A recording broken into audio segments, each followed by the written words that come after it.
रामपुर शहर में किशन नाम का एक गरीब मजदूर अपनी पत्नी और बच्चों के साथ एक कच्चे घर में रहता था। उसका घर पुरानी लकड़ी और टाट से बना हुआ था, जो सर्दी और बारिश से बचने के लिए पर्याप्त नहीं था। किशन दिन रात मेहनत और मजदूरी करता, लेकिन वो इतने पैसे नहीं कमा पा रहा था जिससे वो अपने परिवार के लिए एक पक्का घर बना सके। इस बार भी कड़ाके की सर्दी थी। एक रात सर्दी के साथ बहुत ज्यादा बारिश आनी शुरू हो गई। सर्दी, बारिश और तूफान एक साथ उस रात अपना कहर बरसा रहे थे। माँ, मुझे बहुत ठंड लग रही है, मेरा स्वेटर बिल्कुल गीला हो गया।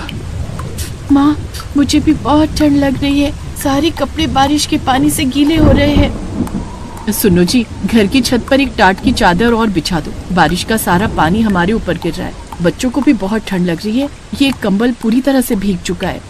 सरला, तेज हवा और बारिश में टाट नहीं टिकेगा, मैंने ईंटें भी टिका कर देख ली हैं। हे भगवान, ठंड तो बढ़ती जा रही है। मैं थोड़ी आग जला देता हूँ। किशन आग जला देता है। सरला पूरी रात बच्चों को बाहों में समेटे बैठी रही। अगले दिन जब किशन उठकर बाहर आया तो उसकी आंखें खुली की खुली रह गई। उसके घर का एक हिस्सा पूरी तरह से ढह चुका था। आंधी और बारिश ने कच्चे घर को पूरी तरह से नष्ट कर दिया था। वो बेबस होकर खड़ा रहा, उसकी आंखों में आंसू थे। हे भगवान, अब मेरे परिवार का क्या होगा? मैं अपने परिवार को लेकर कहाँ जाऊंगा?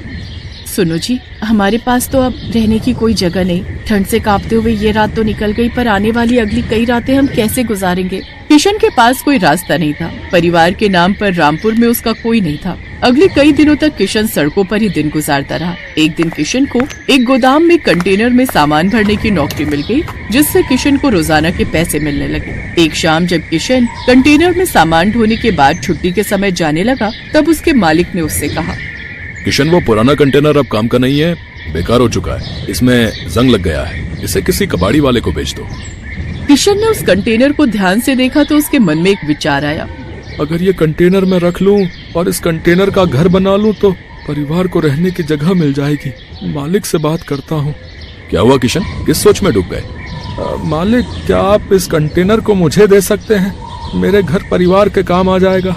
क्या करेगा तू इसका? मालिक, मैंने आपको बताया था ना, बारिश और तूफान में मेरा घर जो है टूट गया। सोच रहा हूँ सर्दी के दिन है, जब तक कोई रहने की जगह नहीं मिलती तब तक इस कंटेनर में ही एक घर बना लूंगा। कम से कम ठंड में कंटेनर घर तो होगा, तो हमें रहने के लिए छत मिल जाएगी। ये बात है। तो फिर तो मैं तुझे मना नहीं करूंगा। ठीक है, ये तू ले जा। पर क्या तू इस कंटेनर में रहने के लिए घर बना पाएगा? कोशिश करूंगा मालिक, ठंड से बचने के लिए कुछ तो करना ही पड़ेगा ना। धन्यवाद मालिक। किशन बहुत खुश था, क्योंकि उसे अब रहने के लिए इधर उधर सड़कों पर भटकना नहीं था। उसने मन ही मन ठान लिया था कि वो कंटेनर से घर बनाकर ही रहेगा। और फिर किशन ने सड़क के किनारे खाली मैदान में कंटेनर को रखवा दिया। ये तो बहुत गंदा है, पहले इसे साफ करना पड़ेगा। लाओ, मैं इसे धोने में तुम्हारी मदद कर देती हूँ। हाँ चलो, पहले इसे साफ ही कर लेते हैं। मैं जंग को थोड़ा रगड़ देता हूँ और जहाँ से थोड़ा टूटा हुआ है ठोक कर ठीक भी कर देता हूँ। बापू, हम भी घर बनाने में आपकी मदद करेंगे। हाँ बापू, अब सड़क पर बहुत ठंड लगती है, हम इस नए घर में रहेंगे। बापू, हमें अब ठंड नहीं लगेगी ना? नहीं, बिल्कुल भी ठंड नहीं लगेगी बेटा। मैं इस कंटेनर घर को ठंड के हिसाब से ही तैयार करवाऊंगा। हवा का नामो निशान भी नहीं आएगा इस घर के अंदर। हाँ, मैं इसे हर तरफ से ढक दूंगा। हाँ। किशन ने कंटेनर को साफ किया, लोहे की जंग को रगड़कर हटाया। उसने पेंट का एक डिब्बा लिया और पूरे कंटेनर को पेंट कर दिया और एक कबाड़ी वाले से कुछ बेकार लकड़ी के टुकड़े खरीद लिए और उन्हीं से उसने कटिंग करके लकड़ी के दरवाजे और खिड़की बना दी। छत बनाने के लिए पुराने टिन और प्लास्टिक की शीट्स का इस्तेमाल किया ताकि बारिश का पानी अंदर ना सके। पुरानी बोरी, कपड़ों और टाट को दीवारों के अंदर फिट कर दिया ताकि ठंडी हवा ना सके। किशन अभी घर बना ही रहा था कि तभी उसे पता चला कि पड़ोस के मंदिर में एक सेठ कंबल बांट रहे हैं। सरला, हमें गर्म कपड़ों और कंबल की बहुत जरूरत है। चल ना, एक बार देखते हैं, शायद हमें भी कंबल मिल जाए। हाँ ठीक है, चलो चलते हैं, क्योंकि यहाँ बिछाने के लिए हमें चादर और कंबल की जरूरत पड़ेगी, जो हमारे पास नहीं है। सरला और किशन मंदिर की सीढ़ियों के पास पहुँचे तो सेठ भी सभी गरीबों में कंबल बांट रहे थे। किशन भी सरला के साथ लाइन में खड़ा हो गया। अभी किशन कंबल लेने ही लगा था कि तभी उसका मालिक, जहाँ पर वो काम करता था, आ जाता है। नमस्ते सेठ जी, कैसे हैं आप? सही है, पुण्य का काम हो रहा है। सोच रहा हूँ मैं भी इस बार ठंड में थोड़े कंबल बांट दूं। हाँ हाँ, बिल्कुल बिल्कुल। अभी तो मकर संक्रांति आ रही है, उस पर भी मैंने पहले से ही सोच लिया है कि कुछ न कुछ दान जरूर करूंगा। इसी बहाने भगवान से जुड़े रहने का अवसर प्राप्त होता है भाई, और किसी न किसी की मदद भी हो जाती है। अरे किशन, तू और यहाँ पर तेरा कंटेनर घर बन गया क्या?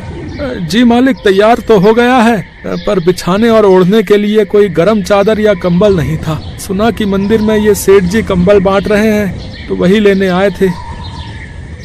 तुम इसे जानते हो सतीश? हाँ सेठ जी, मेरे गोदाम में ही नौकरी करता है। एक कंटेनर बहुत खराब था, इसने बोला कि ये उसका घर बना लेगा। इसके पास रहने को छत नहीं थी, वही इससे पूछ रहा हूँ। बहुत बढ़िया बात है, कंटेनर का घर। अगर तुम बुरा ना मानो तो क्या तुम हमें दिखा सकते हो किशन? जी जी सेठ जी, जरूर, वहाँ उस तरफ। सेठ और किशन का मालिक जब कंटेनर के घर को देखते हैं तो दोनों हैरान रह जाते हैं। किशन की काबिलियत की वो दोनों बहुत तारीफ करते हैं। किशन बेटा, सचमुच तुमने ये कंटेनर का घर बनाकर बहुत अद्भुत काम किया है। मेरे मन में तो एक विचार आ रहा है। सतीश, अगर तुम साथ दो तो। क्या विचार सेठ जी, बताइए, मैं तो हमेशा आपके साथ खड़ा हूँ। मैं सोच रहा हूँ क्यों ना हम एक ऐसी फैक्ट्री लगाएं जहाँ पर कंटेनर के बने घर मिले। जिन लोगों के पास रहने के लिए घर नहीं होता, वो इन कंटेनर के घरों में रहकर आराम से अपनी परेशानी दूर कर सकते हैं। बस हमें और तुम्हें उस कंटेनर के घर का दाम तय करना है। और हाँ, कंटेनर के घर बनाने का सारा दिमाग हमारे किशन का होगा। किशन भी इस काम में हमारा पार्टनर बनेगा। ये तो बहुत बढ़िया विचार है सेठ जी, नेक काम में देरी कैसी। हम इस प्रोजेक्ट पर काम करना शुरू कर देते हैं। किशन के हुनर ने उसे नई दिशा दी।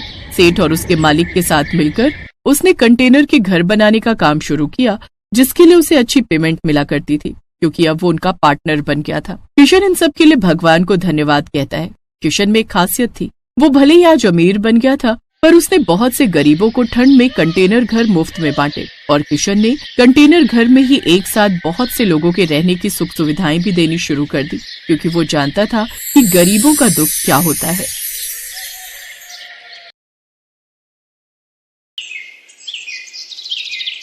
भरतपुर नाम के गांव में मनीष अपनी पत्नी रेखा और 2 बच्चों बंटू और चिंकी के साथ रहता था। मनीष अपना एक छोटा सा ढाबा चलाता था। मनीष बड़ा ही लजीज खाना बनाकर बेचता था, जिससे उसका ढाबा ठीक ठाक चलता था। वाह यार मनीष, क्या लाजवाब खाना है। तुझे पता है, इतना स्वादिष्ट पालक पनीर मेरी माँ भी बनाया करती थी यार। सच में मनीष भाई, मजा आ रहा है। उसके ढाबे पर उसके गांव के और आसपास के गांव के लोग खाना खाने आते रहते थे। लेकिन अब जुलाई का महीना शुरू हो चुका था। उसका ढाबा कच्चा बना हुआ था, जिस कारण बरसात के समय में वहां पानी टपकना शुरू हो जाता था, और इसलिए बरसात में उसका धंधा मंदा पड़ जाता था। उसके ढाबे पर कम ग्राहक आने लगते हैं। बाहर बारिश जोरों पर थी। हे भगवान, पिछले 2 हफ्ते से बहुत ही कम ग्राहक आए हैं ढाबे पर। अगर ऐसे ही चलता रहा तो कैसे काम चलेगा? कहीं ऐसा ना हो कि फिर मुझे अपना ढाबा बंद करना पड़े। आप चिंता मत कीजिए जी, ऊपर वाला सब ठीक कर देगा। बारिश में लोगों को आने में थोड़ी दिक्कत तो होती ही है, ऊपर से ढाबे में पानी भी टपकता है, शायद इसलिए। अच्छा चलिए, आज मैं भी आपके साथ चलती हूँ ढाबे पर। वो दोनों ढाबे पर चले जाते हैं। उस रोज भी खाना बनाते हैं, लेकिन उस रोज भी बारिश के चलते कोई नहीं आता। लगता है आज भी ये सारा गरीबों में बांटना पड़ेगा। कोई ग्राहक नहीं आया। उस रोज भी वो सारा खाना गरीबों में बांट आते हैं। ऐसे ही दिन बीतते हैं। एक रोज आधी रात के समय गांव में तेज तूफान आता है और जोरों से बिजली कड़कती है, और वो बिजली उसके ढाबे पर आकर गिरती है, जिससे उसका ढाबा जल जाता है। ये क्या हो गया रेखा? अब मैं क्या करूंगा? मेरी तो रोजी रोटी ही छिन गई। मेरी भी कुछ समझ में नहीं आ रहा जी, लेकिन आप ज्यादा टेंशन मत लीजिए, नहीं तो आपका बीपी बढ़ जाएगा। दिन पर दिन बारिश बढ़ती जा रही थी और मनीष उसी बारिश में काम ढूंढने निकलता है, लेकिन उसे कहीं भी काम नहीं मिलता। उल्टा सारा दिन बारिश में भीगने के कारण उसे सर्दी लग जाती है। अब जैसे तैसे वो अपने दिन काट रहे थे। फिर एक रोज रेखा का मुंह बोला भाई माधव उनके घर आता है। अरे जीजा जी, इतनी बारिश में रोज रोज काम ढूंढने निकलते हो, बेकार में परेशान होते हो। इससे तो अच्छा ये होगा कि आप मेरे साथ चलो और मेरी दुकान पर काम करो। वैसे भी मेरा आदमी अपने गांव गया हुआ है और मैं आपको महीने के आखिर में तनख्वाह दे दिया करूंगा। क्यों दीदी, ठीक कहा ना मैंने? हाँ हाँ, माधव बिल्कुल ठीक कह रहे जी। वैसे भी अपने पास और कोई काम तो है नहीं, अब तब तक यही काम कर लो आप। अच्छा ठीक है माधव, तुम कहते हो तो मैं यही कर लेता हूँ। वैसे भी घर खर्च तो चलाना ही है ना। अब मनीष माधव की दुकान पर काम करने लगता है। वो बिना 1 मिनट भी आराम किए सारा दिन मेहनत करता, अनाज की बोरियों को ट्रकों से उतारता और दुकान के अंदर का सारा काम संभालता। लेकिन जैसे ही महीना पूरा होने को आता है, तभी तनख्वाह देने के नाम पर वो टाल मटोली करने लगता है। तनख्वाह? कैसी तनख्वाह जीजा जी? ये तुम कैसी बातें कर रहे हो माधव? तुम्ही ने तो उस रोज रेखा के सामने कहा था कि महीने के आखिर में तुम मुझे तनख्वाह दोगे। नहीं नहीं, ऐसा कुछ नहीं है। आपको काम की जरूरत थी, मैं जानता हूं, लेकिन मैं आपको यहाँ पर काम करने नहीं, मदद करने के लिए बुलाता था। और मदद करने के लिए भी कोई पैसे लेता है क्या? ये तुमने मेरे साथ ठीक नहीं किया माधव, मैं तुम्हें देख लूंगा। अरे जाओ जाओ, बड़े आए मुझे सबक सिखाने वाले। मनीष दुखी मन से घर आ जाता है। आ गए आप? आज तो महीने का आखिर है, आज तो आपको तनख्वाह भी मिल गई होगी। तो पापा, फिर तो आप कल ही मेरे स्कूल की फीस भर दीजिए। आपको पता है मेरी टीचर मुझे रोज रोज फीस के लिए टोकती है। ये सुनते ही मनीष की आंखों में आंसू आ जाते हैं। मेरा नसीब न जाने कैसा है रेखा, जो मेरे साथ कुछ भी अच्छा नहीं हो रहा। आप रो क्यों रहे हैं? ठीक से बताइए ना क्या बात है। फिर मनीष उसे सारी बात बताता है। हे राम, वो इतना बड़ा मक्कार निकलेगा मैंने कभी नहीं सोचा था। छी, उसे तो भाई कहते हुए भी शर्म आ रही है मुझे। फिर कुछ दिनों तक जैसे तैसे वो दूसरी जगह नौकरी की तलाश में जाता है। तब जाकर उसे एक बड़ी कोठी में ड्राइवर की नौकरी का काम मिल जाता है, जहां उसे महीने के 10,000 रुपए तनख्वाह के रूप में मिलते हैं। लेकिन उससे वो ड्राइवरी के अलावा अपने घर के काम भी लेते और इसी के सहारे अपना घर खर्च चलाता है। ऐसे ही एक शाम जब मनीष काम से घर लौट रहा होता है, तभी उसकी नजर सड़क किनारे गिरे हुए बच्चे पर जाती है, जो कि लगातार मदद की गुहार लगा रहा था। कोई मेरी मदद करो। ये तो किसी बच्चे की आवाज आ रही है। मनीष जल्दी से उसे पास के डॉक्टर के पास ले जाता है और उसका इलाज करवाता है। एक जमींदार का बेटा होने के बावजूद भी किसी ने मेरी जान नहीं बचाई, क्योंकि शायद कोई भी रोड एक्सीडेंट के लफड़े में नहीं पड़ना चाहता। लेकिन आपने बिना कुछ सोचे समझे मेरी जान बचाई। आपका बहुत बहुत धन्यवाद मनीष काका। अरे इसमें धन्यवाद कैसा? तेरी जगह अगर मेरा बेटा होता तो क्या मैं उसकी जान नहीं बचाता? उधर जैसे ये बात जमींदार को पता चली, वो दौड़ा दौड़ा आया और उसने वीरेन को गले से लगा लिया। तेरा बहुत बहुत शुक्रिया मनीष। अगर आज तू ना होता तो पता नहीं मेरे बेटे का क्या होता। ये ले मनीष, इसे मेरी तरफ से इनाम समझ कर रख ले। ये आप क्या कह रहे हैं जमींदार साहब? मुझे इन पैसों की कोई जरूरत नहीं है। रख लो मनीष, तुमने मेरे जान से प्यारे बेटे को बचाया है, तो उसके आगे तो ये सब कुछ भी नहीं है। मनीष जब घर आकर देखता है तो वो पूरे 5 लाख रुपए होते हैं। ये देख वो बहुत खुश होता है। अब वो जल्द ही सड़क किनारे अपनी जमीन पर खुद का पक्का ढाबा खोल लेता है। सड़क किनारे होने से अब उसकी और भी ज्यादा कमाई होने लगती है। अब बरसात में ना तो उसके ढाबे की छत टपकती और ना ही ग्राहकों की कमी होती, क्योंकि गाड़ियों में घूमने निकले लोग उसके ढाबे पर ही अपनी गाड़ी रोकते और लजीज लजीज खाना खाकर बारिश के मजे लेते। अब मनीष अपनी पत्नी और बच्चों के साथ खुशी खुशी रहता। Thanks for watching.